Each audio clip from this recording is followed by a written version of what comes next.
naroon na found field na team discipline ng ₱2,000. Family Feud, 5:40 p.m.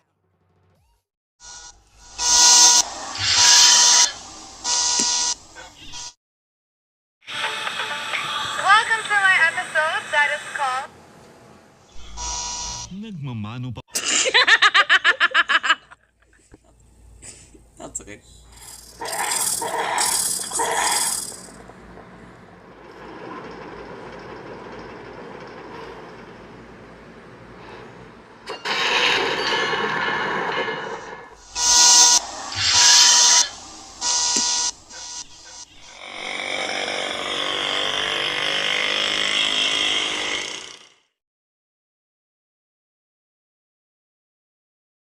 Today.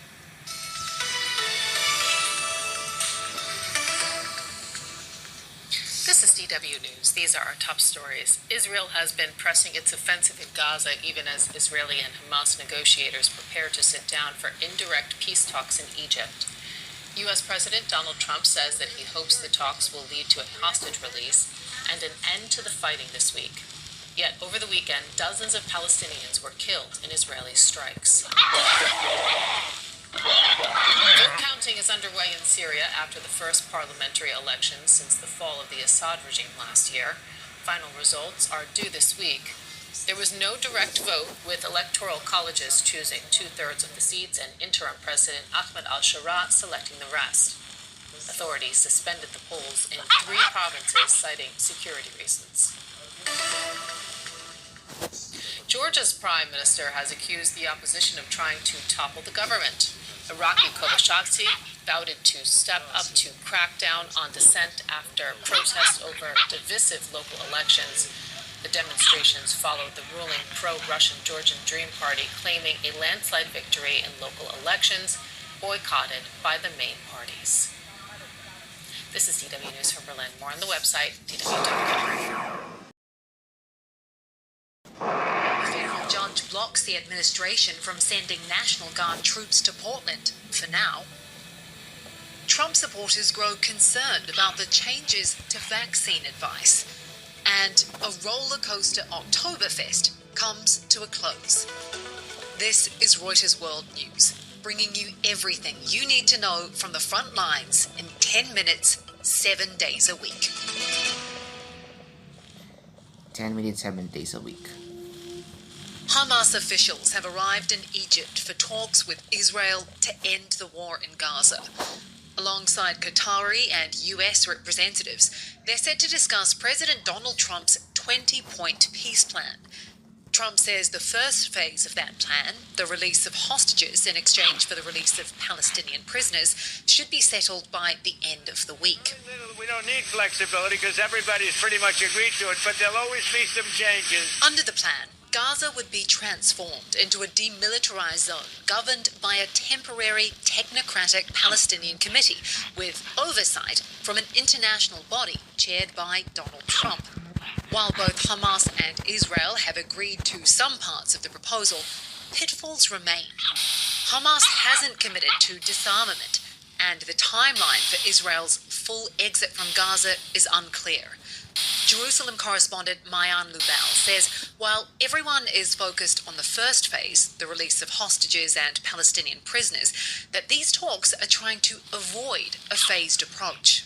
The last ceasefire in January this year was leaving some of the more difficult, complicated questions to later. So what they're trying to do now, according to some of the officials involved, is have answers to those difficult questions already locked down. Whether they'll manage to do that is a big, big question. Hamas is a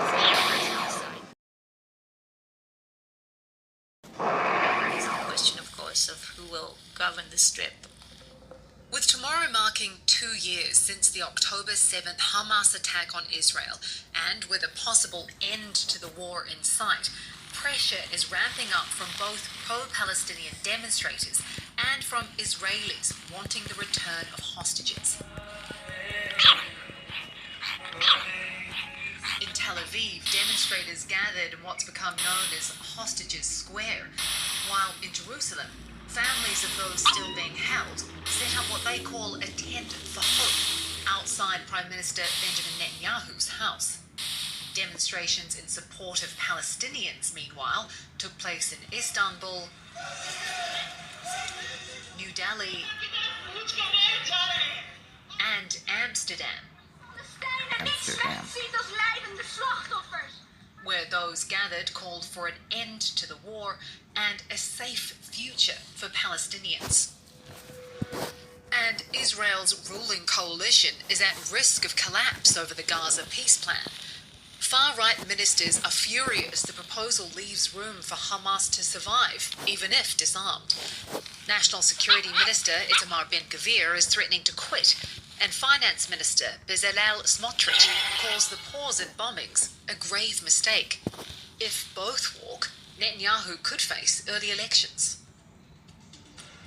A federal judge has blocked the Trump administration from sending California National Guard troops, or those from any other state, to Portland, Oregon. The plan to send troops from California was a workaround after the same judge earlier blocked the deployment of Oregon National Guard troops, ruling there's no evidence recent protests justify military intervention. No president is allowed to make up facts. Bitcoin reached all-time highs over the weekend, with analysts expecting it to continue as the US government shutdown rolls on. The Senate will vote for a fifth time later today on a stopgap funding bill that would end the shutdown. But it appears there's little sign of progress between Democrats and Republicans to get a bill over the line, even as the Trump administration is renewing its threat to lay off federal workers en masse. As lawmakers remain gridlocked in Washington, another political fight is unfolding over vaccines. The Trump administration's shifting stance, shaped by Health Secretary Robert F. Kennedy Jr., is stirring debate even among Trump's own supporters. For months, our reporter Julia Hart has been checking in with a group of 20 Trump voters to get their take on everything from tariffs to immigration. And when she asked them about vaccines, the response was nuanced. Nearly all of the 20 voters I spoke to were pretty skeptical about the COVID-19 vaccine in particular. Many of them also expressed concerns about vaccinations more broadly, but the COVID vaccine really is the subject of a lot of doubt, a lot of concern among these voters.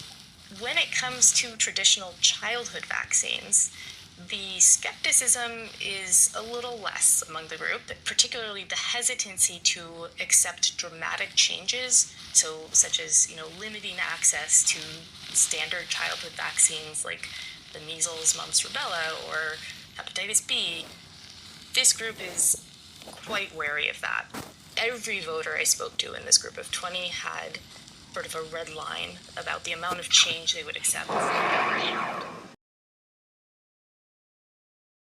State media says 350 have made it to the township of Chitang, and the remaining 200 plus are expected to reach safety in stages.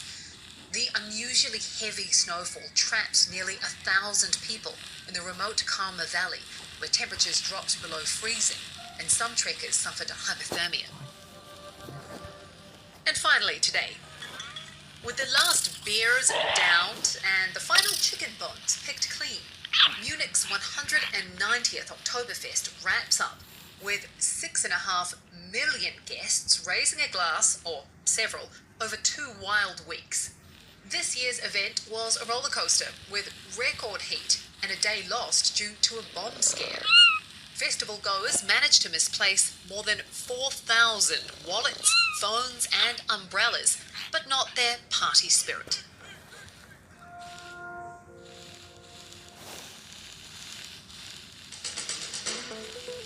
And for today's recommended read, Italy calls on Washington to reconsider a double helping of tariffs on pasta. The US Department of Commerce imposed the extra duty after finding that 2 major Italian producers allegedly sold pasta at unfairly low prices between July 2023 and June 2024. You can read more by following the link in the pod description. For more on any of the stories from today, check out Reuters.com or the Reuters app. And don't forget to follow us on your favourite podcast player. If you're listening on a smart speaker, just ask for the latest news from Reuters 7 days a week. We'll be back tomorrow with our daily headline show.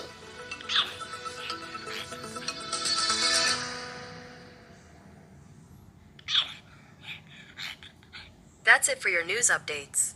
To see more stories, open Google News.